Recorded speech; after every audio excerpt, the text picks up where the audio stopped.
দিন আসলাম, আমি মাংস কিনতে এখনো পারি নাই। খলিলের কিছু ভুল টুল আছে। লোকে বেচছে 750 টাকা, খলিল বেচছে 600 টাকা। খলিল কি চুরি করে নিয়ে যাবে? আমি বললাম যে ভাই এটা করেন না, ওর মতো দিল, ওর গোনার সময় নাই। আমি টিপু সুলতান মাংস বেচতে পারি 595 টাকা। এই খলিল মাংস বিতান সম্পর্কে ব্যবসায়ী, সাধারণ জনগণ বা মাংস ক্রেতা বিক্রেতা সকলের একটা দ্বিমত আছে। পৃথিবীতে দ্বিমত থাকবে, এটা খুব স্বাভাবিক। কেউ যদি মসজিদ করতে যায় তা সেখানে দ্বিমত থাকবে, কেউ মন্দির করতে গেলেও দ্বিমত থাকবে। খলিল মাংস বেচছে মাত্র 595 টাকা। আমি টিপু সুলতান মাংস বেচতে পারি 595 টাকা। এই মুহূর্তে কেউ আমাকে 2 কোটি টাকা আমাকে হেল্প করবেন, আপনার টাকা আপনার থাকবে, আমি 595 টাকা মাংস বিক্রি করে দেব, প্রমাণ করে দেব যে খলিল করতে পারে। তবে মানুষ মাত্র ভুল, খলিলের কিছু ভুল টুল আছে। যেমন আমি ইতিপূর্বে বলেছিলাম খলিলকে যে আপনার এত ক্রেতা আছে, আপনি দয়া করি যারা হাফ কেজি নেবে, যারা 1 কেজি নেবে তাদের একটা আলাদা লাইন করেন, অথবা গরিব অসহায় মানুষ আসলো তাদের জন্য একটা আলাদা লাইন করেন। আমি আজকে এই খলিল মাংসের পাশেই থাকি, 3 দিন আসলাম, আমি মাংস কিনতে এখনো পারি নাই। আজকেও 112 জন, এই 112 জনের পরে দাঁড়ায় কি আমার পক্ষে মাংস কিনা আদৌ সম্ভব না। সারা ঢাকা শহরের বিভিন্ন কর্নার থেকে মাংস কিনতে আসছে। খলিল যেটা দিচ্ছে সেটা অন্য কেউ পাচ্ছে না, এটা আবার খুব স্বাভাবিক। কারণ আপনারাও জানেন, একটা গরু জবাই করে, সেই একটা গরুর মাংস 4 জন ভাগ করে নিয়ে বিক্রয় করে, 4 জন ভাগ করে নিয়ে বিক্রয় করে।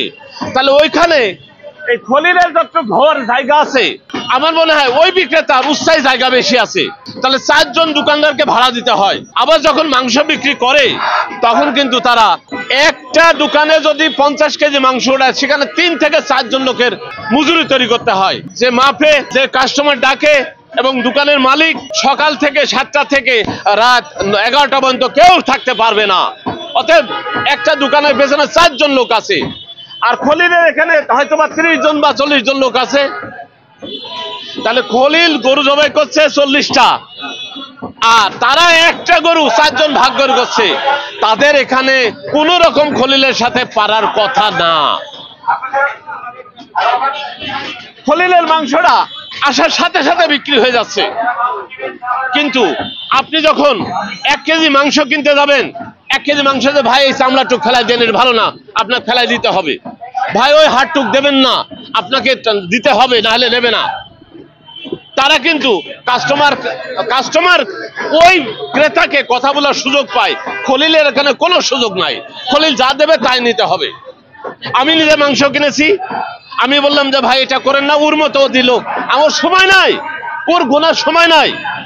আমি টিপু সুলতান বই বিক্রি করি, আমার কেউ ছিঁড়া টাকা ফাটা টাকা দিলে আমি দেখার সময় নাই। আমার ছিঁড়া টাকাগুলো এক জায়গায় হয়ে গেল, একদিন বাংলাদেশ ব্যাংকে চলে গেলাম, আমি যাই নতুন টাকা নিয়ে আসলাম। কিন্তু একজন ছিঁড়া টাকা দিলে সে বলবে ভাই এটা চেঞ্জ করে দেন, চেঞ্জ করে দেন। খলিলের এই সময় নাই।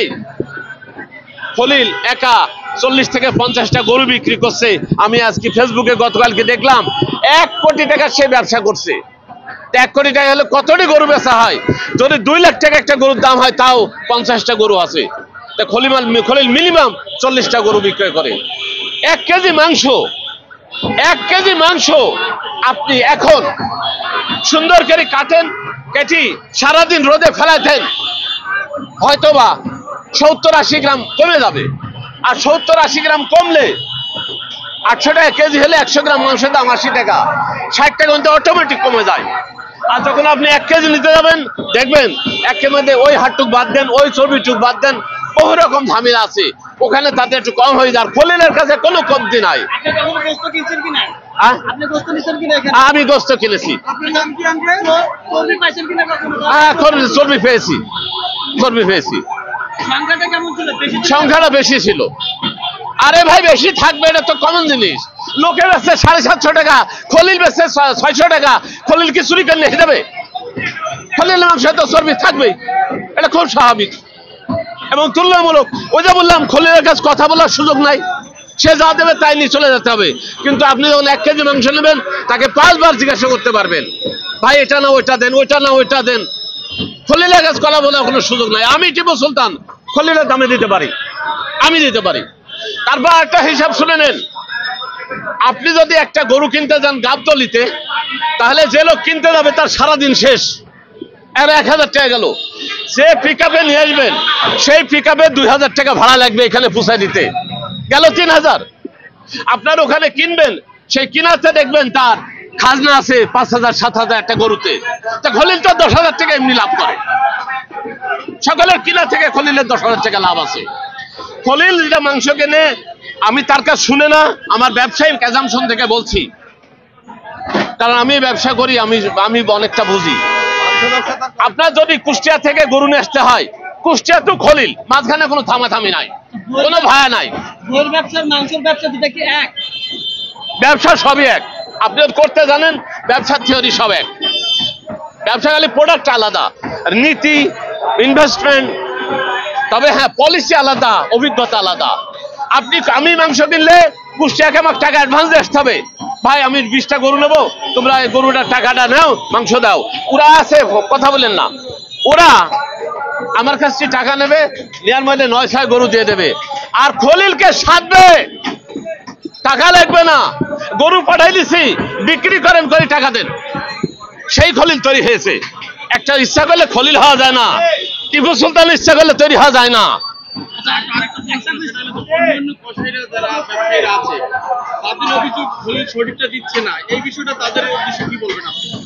খলিল সঠিকটা দিচ্ছে না, এটা সম্পূর্ণ ভুল, আবার সম্পূর্ণ ঠিক না। কারণ খলিল যে বলছি না, অন্যান্য তুলনায় তার চর্বি আছে, অন্যান্য জায়গায় তো কথা বলার সুযোগ আছে, খলিলের কাছে সুযোগ নাই। এই কাস্টমাররা মারবে না, আর যদি দাঁড়িয়ে আরো রাখে, যদি ওখানে দেরি করে তো কাস্টমার মাছ শুরু করে দেবে, আপনি পারবেন না। খলিলের দিক থেকে খলিল ঠিক আছে, কারণ খলিলের বাঁচার সুযোগ নাই। যারা বেশি দামে বিক্রি করছে তাদের উদ্দেশ্যে কি বলবেন আপনি? আমি তো যারা যে দামে, তারা কম দামে বেচতে পারবে না। আপনি বলতেছেন দুজনই সঠিক? হ্যাঁ, দুজনই সঠিক আছে। কারণ একটা বাস্তব উদাহরণ দেখেন, আপনারা গ্রামে বাড়ি আছে, কার হাত উঠান, আছে? গুড় আলা গুড় বিক্রি করে, দেখবেন এক ট্রেনে 26 কেজি 27 কেজি গুড় থাকে, সারাদিন সাইকেলের পেছে ঢো ঢো ঢো ঢো করে বিক্রি করে বেড়ায়, হয়তো 12 বা 14 কেজি বিক্রি হলো। ওই 14 কেজিতে তার হাজিরা তৈরি করতে হবে, আন্ডারস্ট্যান্ড? বা 15 কেজি যদি বিক্রি করে তাও হাজিরা তৈরি করতে হবে। এবার 10 কেজি যদি থাকে, ওই গুড় তো ফেলাই দেবে না, আবার 10 কেজি টিনের পেছে বেঁধে আবার পরের দিন আবার ঘুরতে হবে। শেষ প্রশ্ন আপনার কাছে, সেটা হলো যে সাধারণ জনগণ যারা আছে, বিভ্রান্তির ভিতরে আছে, খলিল এটা কিনবে না অন্য অন্য ব্যবসায়ীদেরটা কিনবে, এটা নিয়ে সংকোচ ফিল করছে তারা, আসলে আপনি তাদের উদ্দেশ্যে কি বলবেন? এইটা বলা আমার মুশকিল, কারণ হলো আমি টিপু সুলতান, আমি এখানে কিনে চর্বি বেশি পেয়েছি, তাও এখানে কেনার জন্য ঘুরছি। আমি কিনে চর্বি বেশি পেয়েছি, তাও এখানে কেনার জন্য ঘুরছি, চান্স পাচ্ছি না। এত লোক দেখে আমি লাইনে দাঁড়াবো না, এত লোক দেখ, তাহলে আমি নিশ্চয়ই এখানে প্রিফার করছি। খলিলে ওখানে মাংসের চর্বি যদি বেশি দেয়, তারপরে অন্য মাংসের তুলনায় এখানে দামটা সাশ্রয় আছে।